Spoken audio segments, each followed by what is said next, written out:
this kind of first generation gate-based quantum computer is a 20 superconducting qubits, and then this is commercial gate-based quantum computer.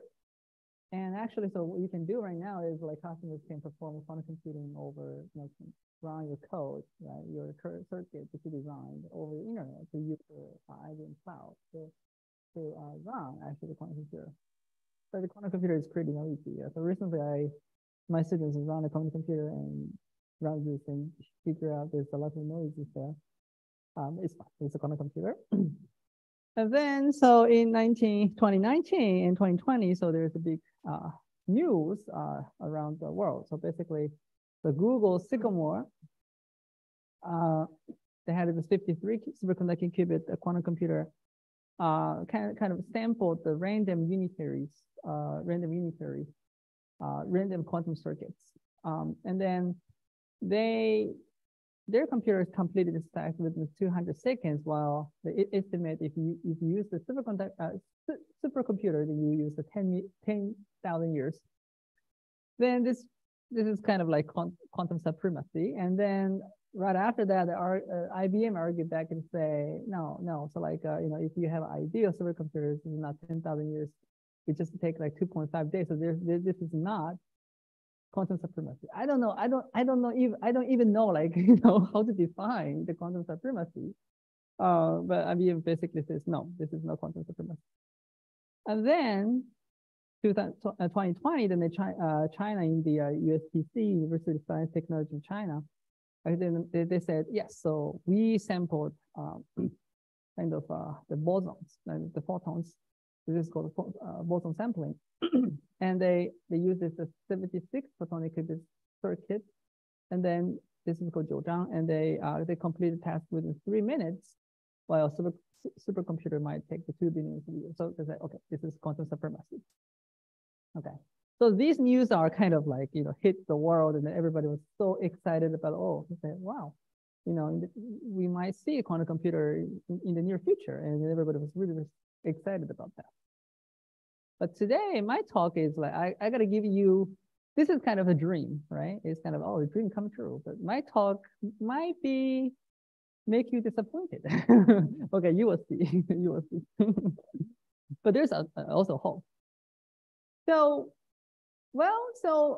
as you can see, so I think this figure is the best figure. It's the best figure to tell you quantum is super exciting. So there's many countries investing a lot of money to the research of the quantum. As you can see, China has invested the most, 15 billion dollars. And so as you can see, so the many countries are now investing a lot of money to the quantum research. So industry, government, national labs, universities all coming together, and they compete with each other to really want to make this quantum technology come true. So I would like to say that quantum computing is coming to the reality right now. So then, okay, so why don't we just briefly see why the quantum computer is good. So basically, so we usually talk about this like classical bit and qubit. Maybe for some of you have already heard a lot of this. So basically, the quantum systems encode information in a different way than a classical computer. So in a classical computer, so the information component is called bit or a classical bit. So it takes either 0 or 1. But in a quantum computer, we call this a qubit, quantum bit. So basically, you will take the aspect of 0 and aspect of 1 at the same time. So it is written in this form, like C equals to C0, 0 plus C1, 1. So what is that? So basically, this is called superposition state. And with a certain probability, it takes 0. With a certain probability, it takes 1. And then the probability is given by like this C0 squared and C1 squared. So this C0 and C1 is called probability amplitude. Because they behave like a wave. This will play very important roles in the quantum computer. So, and the quantum computer right here, what I want to say is quantum computer rely on the superposition state. And then how does quantum computer works? So let me just give kind of the simple pictures of the gate-based quantum computer. So in the classical system, we talk about bit, and in quantum mechanics, quantum system, we talk about qubit. And then in the classical system, we talk about the gates. And in the quantum systems, we talk about quantum gates, right? So single quantum gate, single qubit gate, or multiple qubit gate. So what they do. So suppose you have 4 qubit systems and you have 2 to the 4th. Basically, it's a 16 possible possible states, and these states are all form a several different states. And suppose that we want to get 0001. Let's say we want to get, this is our desired state, output. So what we're going to do is the following. So what you're going to do is that you use this qubit gate, right? So you design this gate such that you interfere these probability waves. So you can have a destructive interference, you have a constructive interference, such that, so basically you manipulate this probability amplitude and have them interfere with each other, and then you get the probability of getting 0001 nearly equals to 1. And then you say, oh yeah, I can get the state of 0001. This is kind of like the ideas of how this wave-like properties of the quantum systems contribute to the quantum compute. So it's just like so as you can see, this is just like a parallel processing. And then, so we have figured out for some algorithm, this is the point. For some algorithms, not for all algorithms, for some algorithm, we can see that the quantum computer can outperform the classical computer in terms of the time of the computing. I mean, the complexity. So, for example, the factorization, we can achieve with the quantum computer. We can achieve the polynomial time for solving the linear systems or doing searching, group searching. If you have heard of it. So, and then because of this theoretical research, people say, okay, yeah, we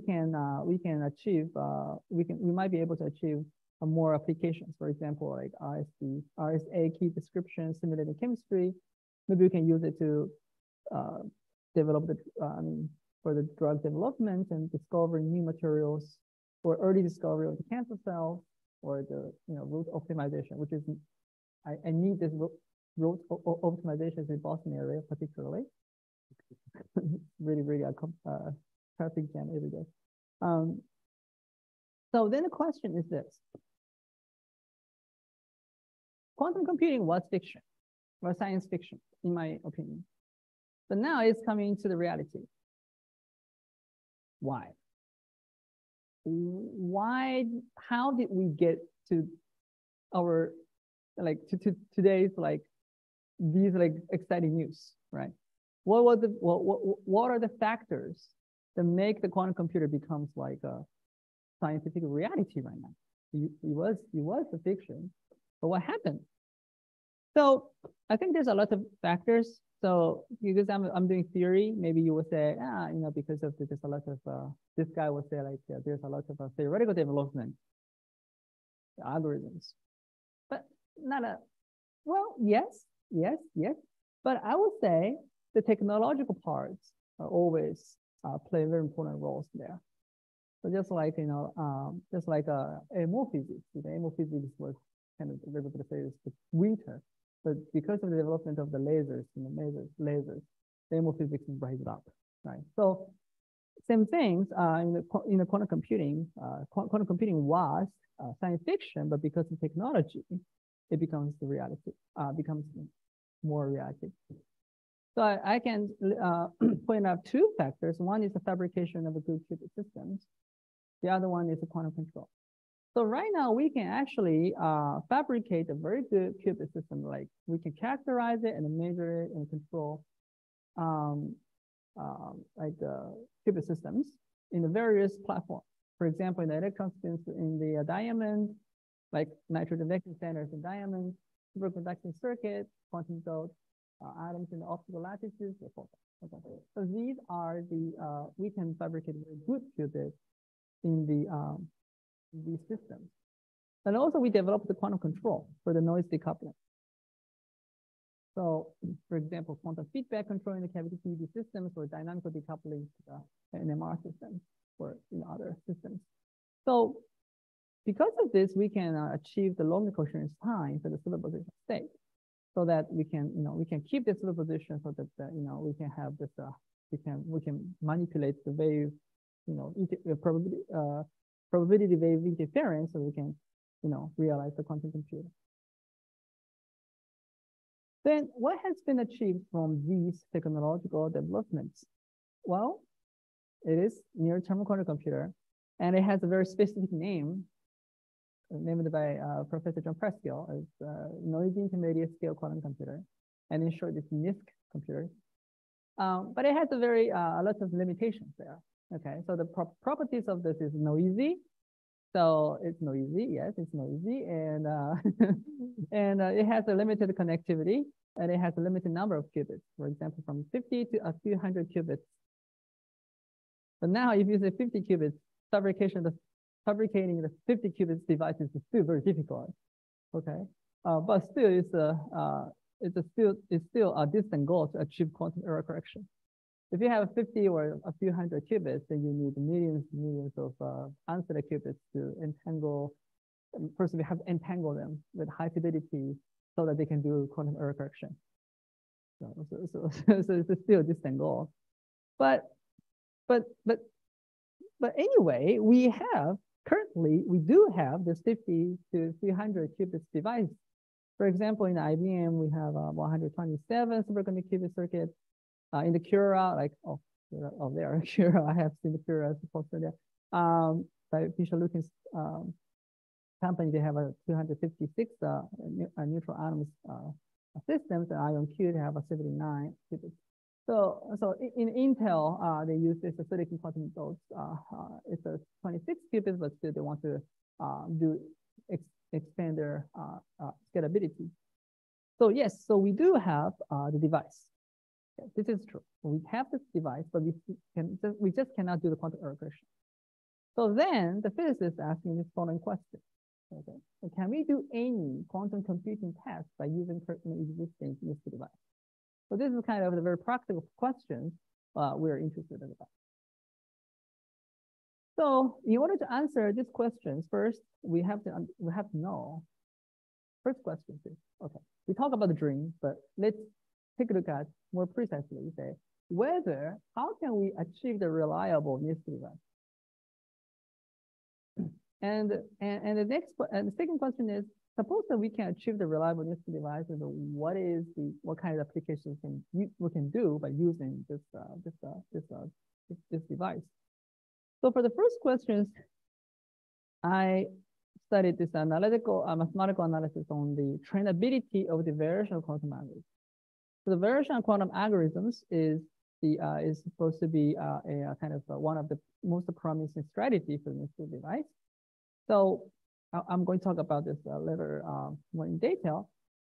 So I derived the requirements for trainable variational quantum algorithms, and I also explored the physical insights of the trainability of the variational quantum algorithm.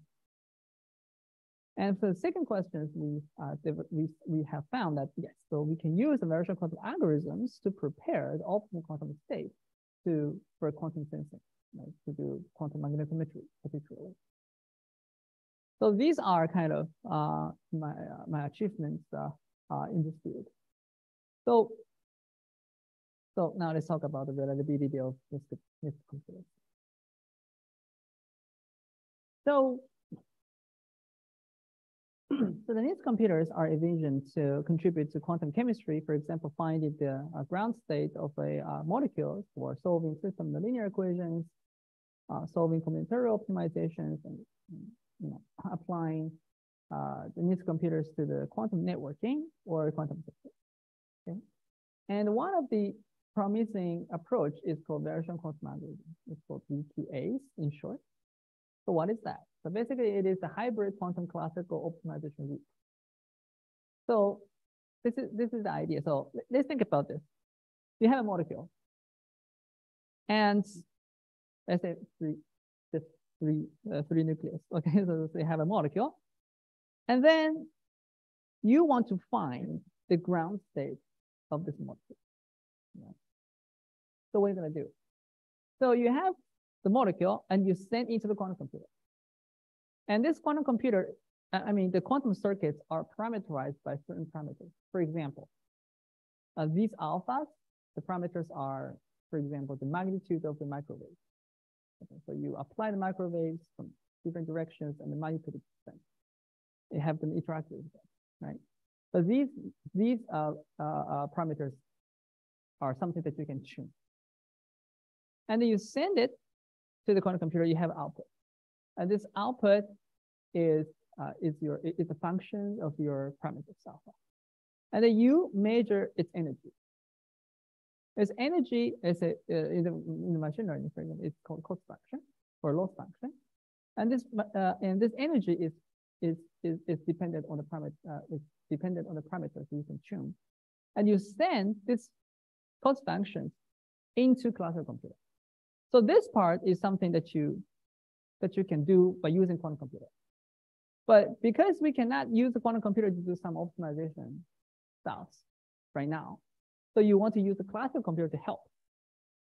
So you send this cost function to the classical computer to find the optimal alphas, optimal, let's say the amplitude of your microwaves, such that these microwaves can minimize your cost function, minimize your energy. So you do this over and over again, and after a certain like steps, you can achieve the state that corresponding to the lowest energy, which is exactly the ground state of the molecule. So like this is the idea. So and now what you have to do is you have to train these parameters alphas, right? So then I say, okay, now I can define mathematically the reliability of the NISQ computer. So I say, focusing on the variational quantum algorithms, which is a leading strategy, the reliability of the NISQ computer is the trainability of the VQA. Let's define this stuff. Right. Let's define this stuff. So the reliability of NISQ computers is the trainability of VQA. So if I can train these alphas within a reasonable time, then I can say, okay, the NISQ computer is reliable. I can at least run this optimization loop to find the ground state of my molecule. Then the question is, what is the conditions of achieving the trainable VQA? And the first questions we have asked is, what is the metric, the measure, the trainability of the VQA? The metric is the variance of the gradient of the cost function. Why? Right? Like why? Okay, so I'm gonna explain why. It is coming from the Schiff-Gibbs inequality. And now I think you're like, what are you talking about, right? I need that reaction actually. So why don't we translate these equations into English? So if you're going to translate these equations in English, this is going to be like this. The probability of non-zero gradients, right? The probability of non-zero gradient is suppressed by its variance, the variance of the gradient of the cost function. And then if we are going to roll in picture, it looks like this. So suppose that your cost functions looks like this, like a really flat one. Then actually the variance of the gradients of the cost function is in the order of 1 over 2 to the n. What does it mean? It's the following. So this means you're more likely to start from the outside of the gorge so that it's flat, right? So you would take more and more steps to get into, to find the global minima, because it's flat. You don't know where to go. You don't know which direction to go. So in this 2 to the n, you can interpret it as kind of like the number of the steps that you need in order to get to the local global minimum. So you will need, as you increase the number of qubits, you need exponentially large number of the steps to get into the local minimum because you don't know where to go. Because you are likely to start from like the flatter place. But if your variance is 1 over 40n, then you have that your gorge is more like Y, open Y. So it is more likely for you to start from inside of the gorge. So what does it mean? You just have to go down. Right? You don't need to take a lot of steps to get into the get into the local minimum. So it is easier to train. That's kind of the idea. Yeah. So then we are kind of try to apply this idea into the trainability of VQA. So we consider this form. There's two types of the cost function. One is called the global cost function. So y-axis is number of qubits, and the x-axis here is the circuit depth. Basically, it's the number of the layers of the unitaries that are operated on parallel, right? So we have found, and for the global cost function, this means we measure all the qubits at the same time. We call this a global measurement. So we take global measurement. We measure all the qubits at the same time. Then what's going to happen is, if we use this measurement, then the cost function will look like this. Looks like a flatter one. And as you increase the number of qubits, then you need exponentially large numbers of the steps to achieve that. For example, if you have a 50 qubits and it's 2 to the 50, it's unrealistic, right? So it's not trainable. But if you think about the local cost function, I mean that if you measure each qubit one by one in a sequence, not same time, but one by one. You measure first, you measure second, you measure third. Then, as you increase the number of qubits, there are some regions that hit this polynomial scaling. If your circuit depth is the order of log n, where n is number of qubits, then you can train. But if you have 40n, deeper circuit, it's untrainable. That you can see, variational quadratic algorithm is not like a super, super ideal, because you need a shallow circuit depth to do training. So of course, in this sense, there's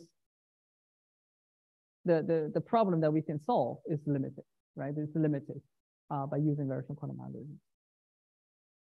So we also did simulation. So we did this simulation by using quantum autoencoders. If you have 10 qubits, as you can see, the red line is the global cost function, the blue line is the local cost function, as you can see. Yes, so we want to see that the cost function is going to 0 as we increase, going down as we increase the number of local optimization loops. So with a smaller number of qubits, yes, global cost function is still useful. But as you increase number of qubits, let's say 20 or 25 or 30, as you can see, in the 20, right, you have a flatter things happen. And you have 25, it's flatter. But still, the local cost functions keep going down, meaning that, yes, we definitely train the local cost function. Basically, the local cost function is trainable. So the red line is hard to train, but the blue line is still trainable. So there is a condition for reliable trainable VQAs. One is the local measurements. You need local measurements. The other one is you need a shallow circuit depth. So that's the mathematical interpretation. And actually, we can check these intuitions by a very, very simple example. Let's think about the one layer VQA is the Tensor-Product form. So basically, you have an input state all zeros, and you are just you have a kind of a single qubit gate around the x-axis, and then all alpha to alpha 1 to alpha n are kind of the angles that you can tune. And suppose that, so the output state will becomes like this. So this is like Tensor-Product, so there's no like entanglement stuff. But let's say our goal is to sort of recover input state 0, 0, 0. And the output states are all parameterized with alpha 1 to alpha n, but let's say our goal is to kind of recover input state. In other words, our goal is to make these gates become identity. So this is just examples. So we all know the optimal alphas are kind of 0. we all know, but let's say we don't know. So let's try to check this. So the global measurement is defined by this. So we measure, we take the projection measurement on the each output state projected on the 0 state. So basically, we want to find the probability that output state takes the 0 state. Then your global cost function looks like this. Then if you compute the variance of the gradient, you have this 3 over a to the n, which is exponentially decreasing. So with this simple example, you can also see we have this untrainability. So if you have a local cost function, so basically local cost function is defined like this. So as you can see, this is kind of, you only do the projection measurement on case qubit, then your variance of the local cost function becomes like this, and then your variance of the gradient is polynomially decreasing. So with this very, very simple form, you can also see this phenomenon.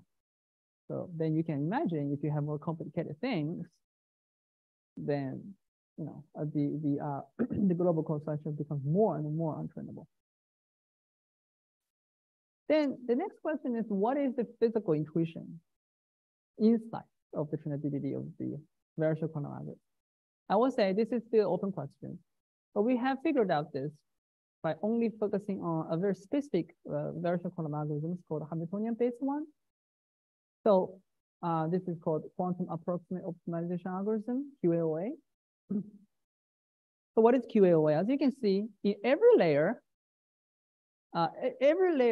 are dependent on only 2 types of Hamiltonian, HP and HB. So HP is called the probable Hamiltonian. This corresponds to the classical Ising model. And HB is called the mixing Hamiltonian. Basically, this corresponds to applying the transverse field to your qubit. And what you have to do is you have to train this gamma 1, beta 1, gamma p, and beta p. So your goal is to find the ground state of HP. And this has a proper, this is in the form of quantum control model with a bam-bam form.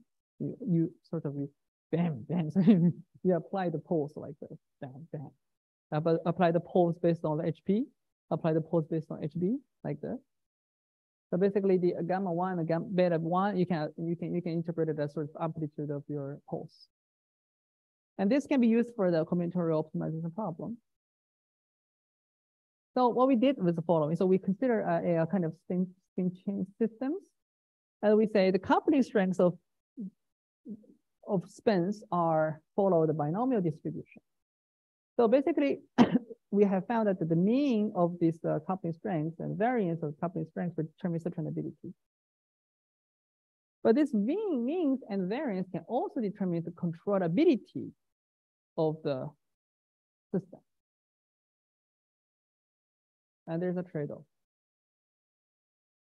And what is the physics inside of this? That's the fun part. So let's interpret this. Oh, okay. You require a lot of mathematics here, but I'm going to give you a picture. What does it mean by more controllable? So this means the more controllable it is, the harder it is to train. What does it mean? So the more controllable means, suppose that you have an initial state. So you have some state that you desire. So initial state and desired state. More controllable means you have more paths. Those paths correspond to the choice of the gamma 1 to gamma p or beta 1 to beta p. There are more paths that are accessible from the initial state to desired state, right? This is called controllable. But you want to find optimal path. So you have a lot of number of accessible paths, and you have to find the optimal path among them. So it is harder to find, right? Because you have a large numbers of accessible paths. So it's harder to train.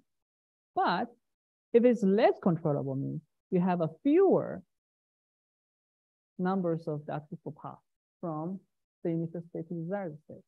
But because the number of the paths are small, so it's easier for you to find the optimal path. So that's the physical intuitions behind trainability. Right? But you have to use the optimal quantum control theory to analyze this. So the physical insight is good. But still, we need more interpretations about the trainability of VQAs in more generalized structures like quantum circuits. Now let's talk about application. So we know this. We know variational quantum algorithms. Yes, it is feasible, but it has the constraints. Within the constraints, what we can do? And that's the question. If you don't have the constraints, you'll be happy. But because you have this constraint, you have to struggle, right? You have to struggle, but if you can find something, you win, right? So that's a kind of gambling. So then I focus on quantum sensing because I love quantum sensing. Why I love quantum sensing? Because quantum sensing, I think sensing is a fundamental to science. Sensing is the only way that you can. That is the only way that you can talk to nature. Yeah. So what we want to do with the quantum sensing is we want to achieve the precision measurement beyond the classical limit. So for example, we use the quantum sensor to determine the structures of the molecule. This is done a lot by Professor Jacobi in Harvard. We want to probe the 2D magnetic materials, trying to see, the magnetic properties, for example, in the 2D materials. We want to use the quantum sensing to, for example, monitor the magnetic property, like magnetic waves are produced from neurons to be able to understand about the, human brain, for example, or use a quantum sensor to measure the very tiny change of the temperatures of the cell. So vision detections. So we want to use, for example, quantum sensing sensor to like a squeeze state, those non-classical light to non-classical state to have a more precise measurement of the gravitational wave. Or recently, people talk about the dark matter. So you can have so the dark matter kind of like massive particles hit your crystals, and their crystals will, because of the nuclear collisions, you have this vibration as vibrations of phonon into crystals. For example, you have NE centers, and the NE center stands coupled to this vibrational modes, and then you measure it, you see the splitting, you detect it, and you say, oh yeah, there's a dark matter. But people haven't done this yet, okay? Otherwise, this is going to be big news, but people are trying to do this. So quantum sensing has an interdisciplinary applications, which is really fun. And you can get a lot of friends in different areas. So quantum sensing is great. So that's why I love it. And a very important quantity in the quantum sensing is called quantum phase information. So what is that? So let's take kind of examples of magnetometry. So suppose that you have a tiny magnet, and then this magnet produce some magnetic field, let's say theta. Then you have this probe state, you have quantum system, which is prepared in some state. Let's say we call this a probe state, like rho. And then you have this magnetic field interact with this system. So your rho,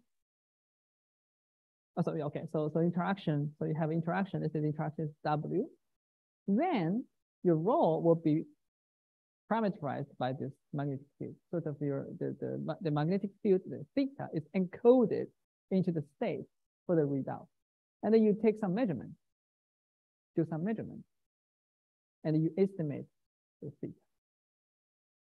And of course, you have some error. So variance of the unbiased estimator is kind of lower bounded by a quantity called quantum Kramerov bound, which is written as 1 over I theta rho.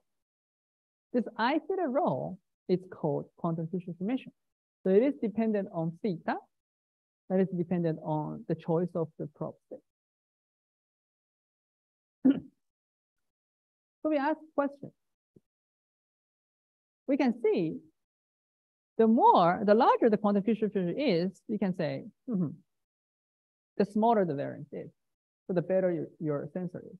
So we can say, yes, so quantum feature distribution, in short, QFI, can be a good indicator, like a measure, that quantify the sensing performance of the quantum system as a sensor. So the larger the QFI is, the better the quantum sensor is. We define it.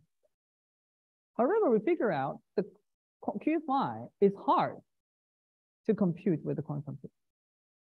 Why is that? Because this quantity is nonlinear to the principal components of probe state, like eigenvalues, the eigenbasis of flow.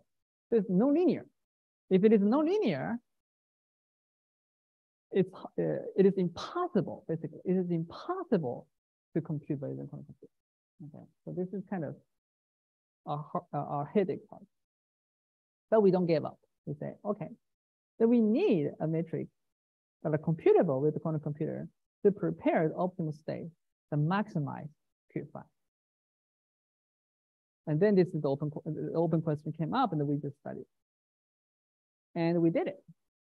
So we proposed a couple of proxies of the quantum QFI that are computable by using quantum computer. One of them is called sub-QFI. So number one, sub-QFI is the smaller bound, it's the lower bound of QFI, but it has a very, very important property.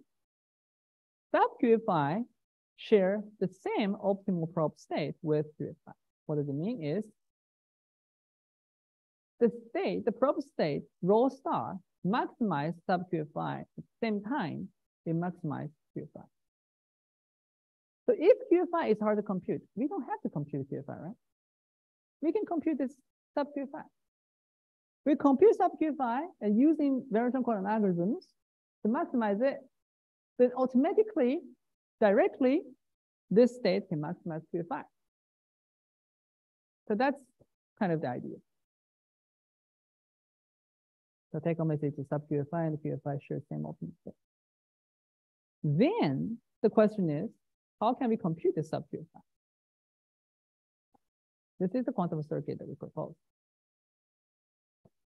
So you have answer Qubit, you have 4 copies of the system, rho. And you have a parametric circuit, U alpha, that are all parameterized by the alpha. So this red part here is for the preparations of the optimal probe state.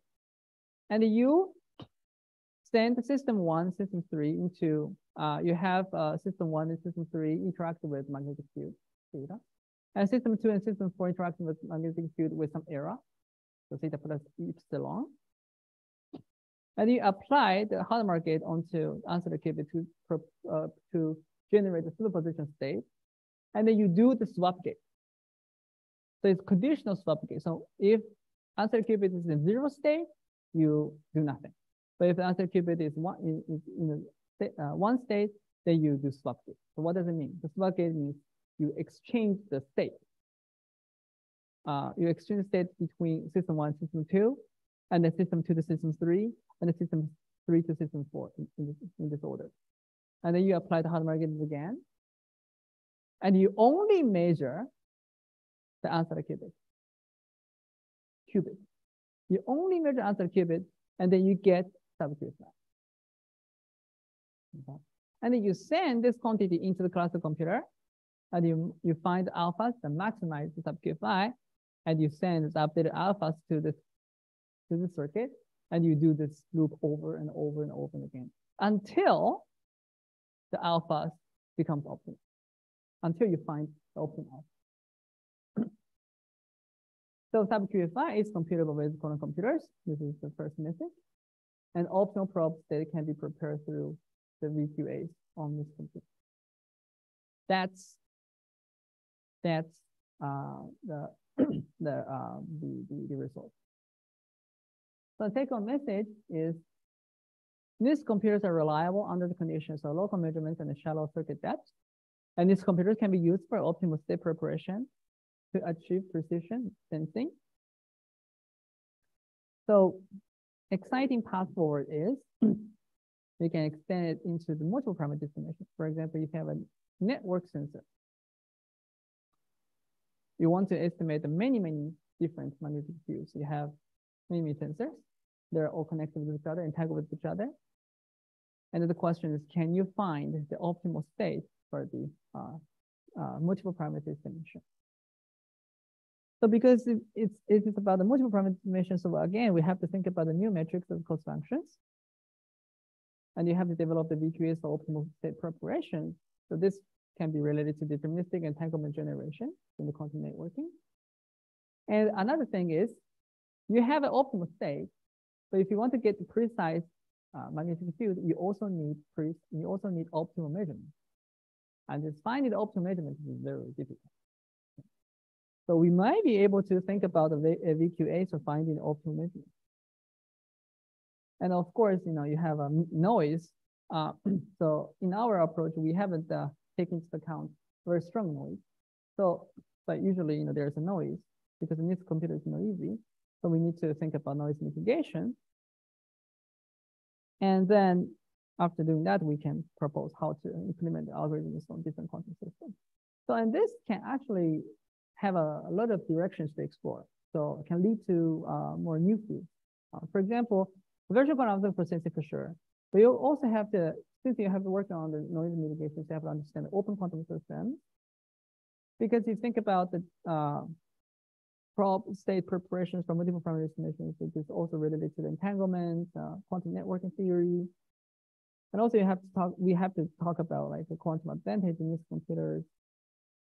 Because you are going to implement these algorithms on different quantum systems, this is related to quantum simulation, condensed matter physics, and also this is related to can develop a more new insights or develop new method in the quantum multi-parameter estimation theory.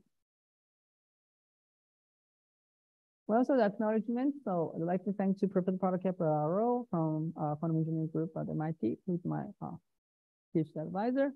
And I'd like to thank to Dr. Patrick Coles and Dr. Marco Seresto, Dr. Lucas Cincio, and Dr. Tyler Wolfkopf, scientists in the Los Alamos Quantum Computing Group, and Professor Brini Hanara, who is now in today, and Professor Chintao Zhuang from the University of Southern California, and then our great the summer student in the Los Alamos, they're called Becky from the University of Colorado Boulder, and also NSF and US Army and Department of Energy.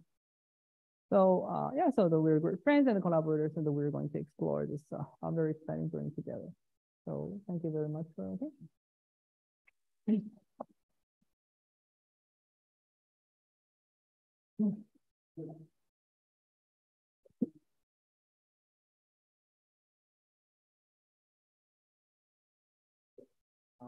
So I have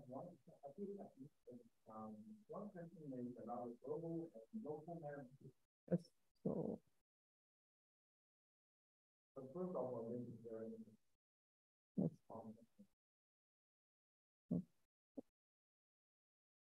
Oh. Yes. Right. So you probably have that you have things that you talk for global measurement, the local measurement. But it seems to me like the global measurement is more general than the local measurement. Yes. Yes. So, well, then from that point of view, whatever we can get from the local, yes. So the local, but the point is this: the local measurement, because you only measure the part of the system, to actually destroy the correlations and the coherence of the others. So this is more destructive measurement.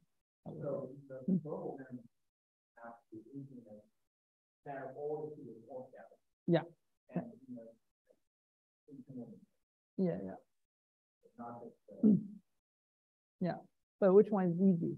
So the local measurement is easier. And also the result is also to be so for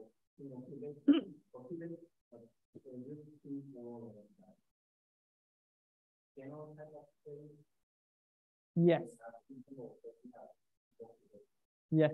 So these are, so the previous one is just a really simple, like a toy example.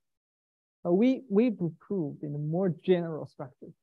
And the input state is not only pure state, but also like mixed state. So, yeah, so very intense.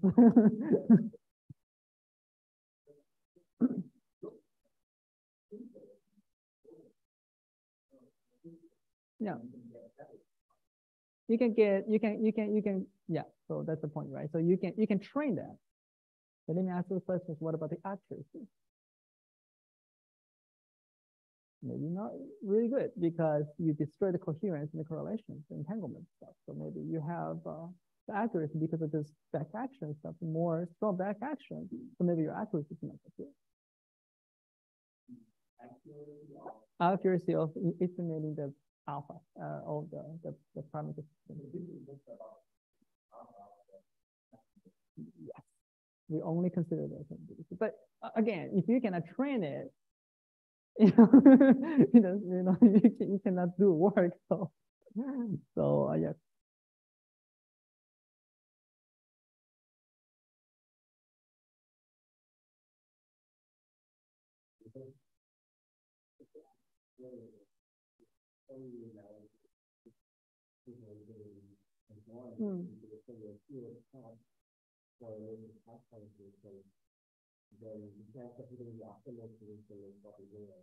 Yeah. Yeah. That's it. Yes. So that's the implementation of protocol getting the stuff from different information. So is it purely coherent process, or do you have to consider the noise? It is purely coherent process. Okay. So we don't take into account the noise here. But when you you're considering the noise. But then we need to think about the noisy devices, right? We need to think about noisy devices, and what's going to happen is the following.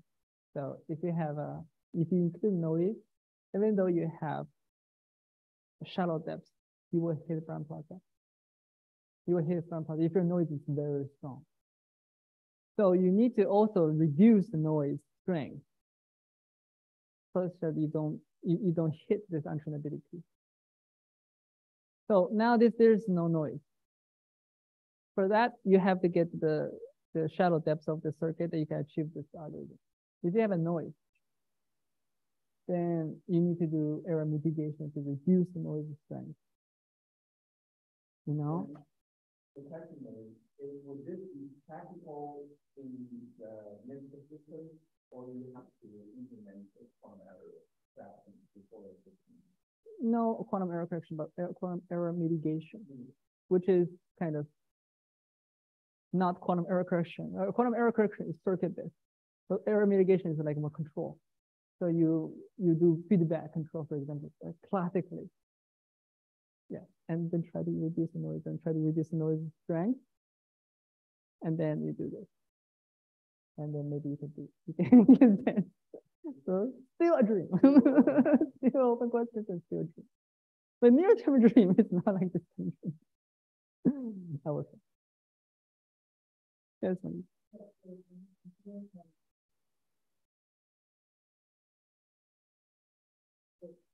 Yeah.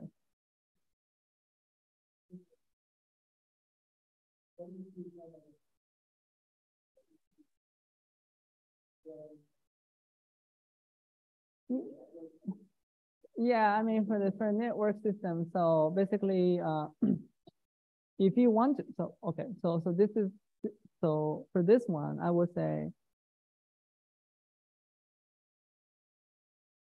maybe you can, with the smaller number of qubits, maybe you can do the mitigations more efficiently. But if you have a large number of qubits, you have a big scalability. It's still very difficult because what you have to do is you have to generate a good entanglement state between these. And now, in entangling like 3 qubits and 4 qubits is still, you need a lot of effort to do it. So still now, I mean, experimentally or from perspective, the practical practicability, it's still difficult to do. But I mean, again, as a theorist, as a theoretical physicist, so we have to propose to say, okay, you can achieve this, So that's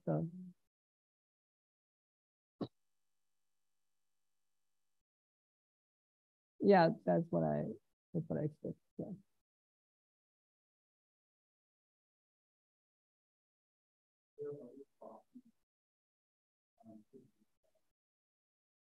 Yes. Oh, sub-QFI is just one of the examples that I just want to introduce because it's pretty straightforward and very easy to understand. I have also introduced, okay, a lot. Super QFI, sub-QFI. So this is also one of the proxies that you can compute using quantum computer, but this one is more useful. And the other one is called truncated quantum feature simulation. And this is also, this is kind of like you truncate, you use variational quantum algorithms, three different algorithms. You use the quantum variational quantum algorithms to diagonalize the quantum state, and then you find the eigenvalues, largest eigenvalues to smallest eigenvalues, and you cut, you truncate.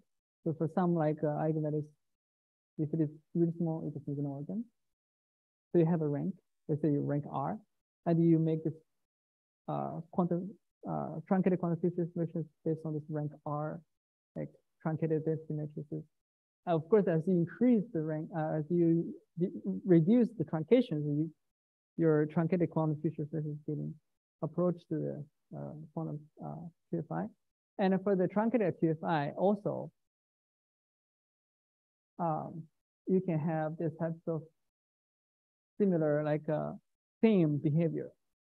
So if you have a truncated QFI, if the probe state is maximal, I mean, if you have a like optimal probe state, then maximize the truncated QFI. This one also maximize. Okay. So that one is really mathematics. It's heavy math.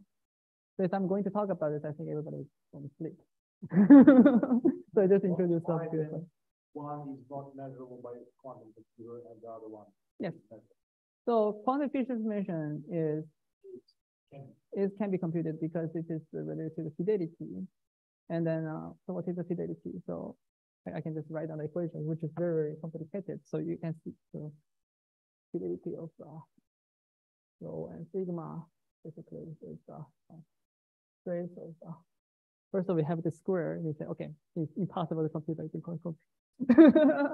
So, and you also have another square, sigma, another square, and then you take a square. So, okay, so intuitively, I mean, you don't want to try to see whether this is possible too, because it is impossible. Because of course, if either of them are pure state, yes, you can compute it with a computer. But if two of them are mixed state, then it's really hard to do. But as you can see, there's super fidelity and sub fidelity. If you look at inside of it, right? There's a trace of sigma tau, sigma tau, sigma tau, sigma tau, right? Or sigma squared, tau squared. So how do you do that? So if you have this, if you have swap gate, which is implementable in your quantum computer, you have alpha. Okay.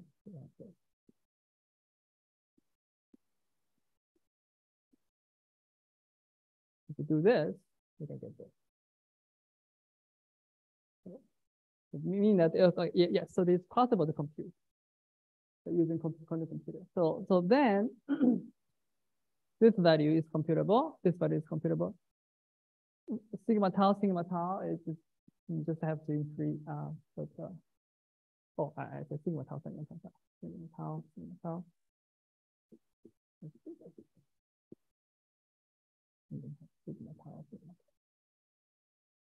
Amazing.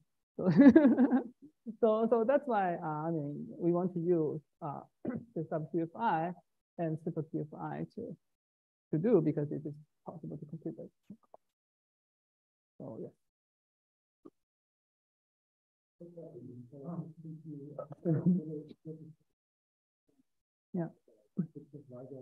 Yeah. Yeah. Let's talk about that. Yes.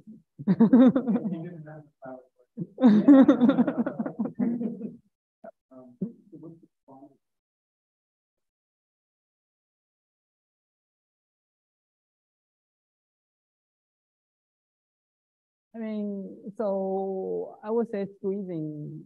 When we talk about like gravitational, I always talk about the squeezing. So for example, you can think like this way. So for example, you have a detector, and so basically what people do is, okay, you have a detector here. I mean, it's really simple, like things. Okay, so I have a lasers and beam splitter or this kind of stuff. And then, okay, so you have some like squeezing with R1, R2, for example, like that. And then you want to sort of like achieve the optimal like squeezing rate, so one optimum and R2 optimum. And then what you can do is that you use the variational quantum algorithm, same thing, to optimize this R1, R2. Because these are corresponding to the quantum circuits that you can tune.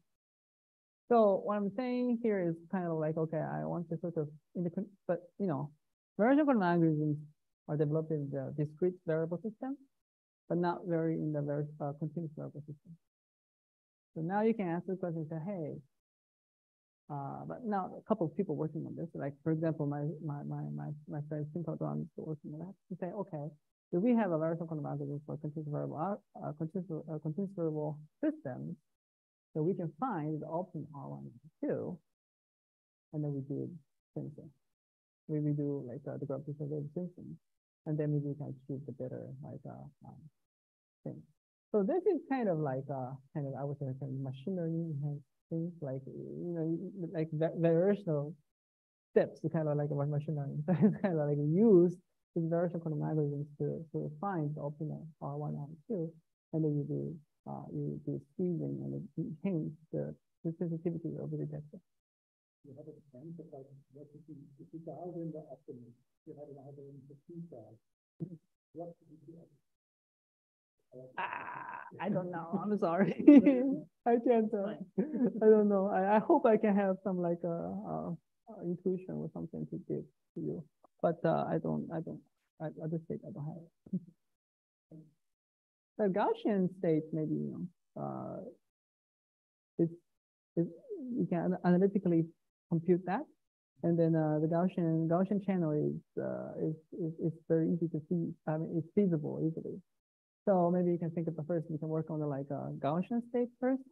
The non-Gaussian is too difficult. I mean, Gaussian, and then we can find it optimal R for something like that. Maybe that's doable. Theoretically, that was. Experimentally, maybe it's hard to do.